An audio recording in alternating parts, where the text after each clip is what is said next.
আমাৰ গুৱাহাটী চিকিৎসা মহাবিদ্যালয়ৰ অধীক্ষক ডক্টৰ অভিজিৎ শৰ্মা আজি তেওঁৰ কিডনি ট্ৰান্সপ্লান্টৰ কাৰণে কলিকতাত অস্ত্ৰোপচাৰ চলি আছে ৰবীন্দ্ৰনাথ টেগোৰ চিকিৎসালয়ত আৰু আমি সকলোৱে আমাৰ গোটেই চিকিৎসা মহাবিদ্যালয়ৰ পৰিয়ালৰ তৰফৰ পৰা আমি ভগৱানৰ ওচৰত প্ৰাৰ্থনা কৰিছোঁ। মই ৰাতিপুৱা তেওঁৰ লগত কথা পাতিছোঁ আৰু তেওঁক তেতিয়া অতিলৈ লৈ গৈ আছিলে। মই খুব সুন্দৰভাৱে আৰু সুস্বাস্থ্যৰে তেওঁ আমাৰ মাজলৈকে আকৌ আহি আমাৰ ইয়াত জইন কৰি ৰাইজৰ সেৱা কৰক, তাকে আশা কৰক আৰু ভগৱানৰ ওচৰত আশীৰ্বাদৰ কাৰণে আমি প্ৰাৰ্থনা জনাইছোঁ।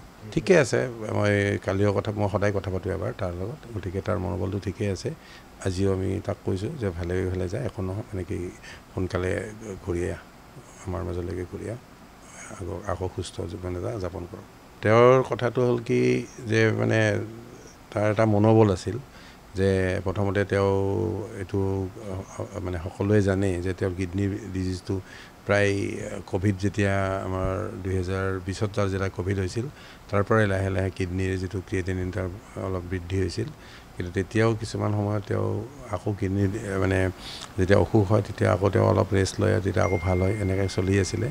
মাজতে তেওঁ মানে চিকিৎসাৰ কাৰণে বেলেগলৈ গৈছিল, কিন্তু অৱশেষত দেখিলে যে যিটো ক্ৰিয়েটিনিন আকৌ বাঢ়িব আৰম্ভ কৰিলে, তেতিয়া তেওঁ আমি সকলোৰে পৰামৰ্শ অনুসৰি তেওঁ কিডনি ট্ৰান্সপ্লান্টৰ কাৰণে আগবাঢ়ি আহিলে আৰু আজি সুকলমে যাতে অস্ত্ৰোপচাৰ সম্পন্ন হয় তাৰ কাৰণে আমি ভগৱানৰ ওচৰত প্ৰাৰ্থনা জনাইছোঁ আৰু আমাৰ মাজত যাতে সোনকালে ঘূৰি আহে তাৰ কাৰণে ভগৱানৰ ওচৰত প্ৰাৰ্থনা জনাইছোঁ। নিশ্চয়কৈ মই ৰাইজক এটাই অনুৰোধ কৰোঁ যাতে সি যথেষ্ট সেৱা আগবঢ়াইছে যোৱা কেইবছৰ ধৰি, গতিকে সি আমাৰ মাজত আকৌ ঘূৰি আহক, সেই তাৰ কাৰণে সকলো ৰাইজকে মই অনুৰোধ কৰোঁ ভগৱানৰ ওচৰত প্ৰাৰ্থনা জনাওক যাতে আমাৰ ডক্টৰ অভিজিৎ শৰ্মা আগৰ নিচিনাই ঘূৰি আহি আমাৰ চিকিৎসা মহাবিদ্যালয়লৈ ঘূৰি আহে। ভালদৰে হয় আৰু তেওঁ যদি আহি আমাৰ মেডিকেলৰ ছুপাৰিনটেণ্ডেণ্ট হিচাপত বহিব পাৰে, তেওঁৰ ওপৰত বহুত আশা আছে আমাৰ, চব ৰাইজৰে আমাৰ আশা। তেওঁ গোটেই ৰাইজক প্ৰেৰণা দি থৈছে আৰু তেওঁ খুবেই ভাল আৰু বহুত মানুহে হেল্প কৰিছে।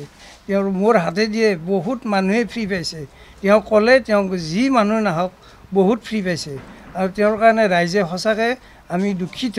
তেওঁ আহি আমাৰ ওচৰত যাতে আৰু বহিব পাৰে তাৰ কাৰণে মই প্ৰাৰ্থনা কৰিছোঁ ভগৱানক। তেওঁ মানে কোনো মানুহকে নিৰাশ নকৰে, তেওঁ যিটো মানুহে নাহক, মানে যিমানে অসমীয়া বা হেৰি বুলি কথা নাই, যদি ঠেলা এটাও আহে তেওঁ মই যদি ছাৰক কওঁ ছাৰ এইটো এটা এনেকুৱা হ'ল, ছাৰ কিবা এটা কৰি দিয়ক, ছাৰ এনেকুৱা মানুহ ICUত থকা পেচেণ্ট এটা এক্সিডেণ্ট হৈ আহিছিলে, তেওঁৰ হাতত এটাও পইচা নাছিলে, 50,000 বিল হৈছিলে, তেওঁ মোৰ হাতেদি গোটেই টকা ফ্ৰী কৰি দিছে। এইটো আছিল আপোনাৰ ওদালগুৰি ছাইডৰ, মই নামটো নাজানো, ল'ৰা দুজন আছিলে, তেওঁৰ বাইক মানে কি এক্সিডেণ্ট হৈ ল'ৰাটো ICUত থৈছিল, বিল দিব পৰা নাছিল। তেওঁ মোক ক'লে, কোৱাৰ পিছত মই ছাৰৰ ওচৰত লৈ গ'লোঁ, গোটেইখিনি পইচা ছাৰে সুধিছে মামা কি দিম, মই বোলো ছাৰ গোটেই দি দিয়ক, গোটেই পইচা ফ্ৰী কৰি দি দিছে। তেওঁ বহুত মানে মোক ভৰিত ধৰি সেৱা কৰিছে এটেণ্ডেঞ্চো, সেইকাৰণে কৈছোঁ তেওঁ ভগৱানৰ ওচৰত মোৰ প্ৰাৰ্থনা আছে, তেওঁ যাতে সোনকালে ভাল হৈ ইয়াতে আহি আকৌ বহিব পাৰে, মোৰ এই প্ৰাৰ্থনা। নাই মইতো চাকি বন্তি দিওঁৱে সদায়, আজিও ঈশ্বৰৰ ওচৰত মই প্ৰাৰ্থনা কৰিছোঁ তেওঁ যাতে অপাৰেশ্যনটো ছাকচেছফুল হয়, তাৰ কাৰণে মই বহুত ভগৱানৰ ওচৰত প্ৰাৰ্থনা কৰিছোঁ।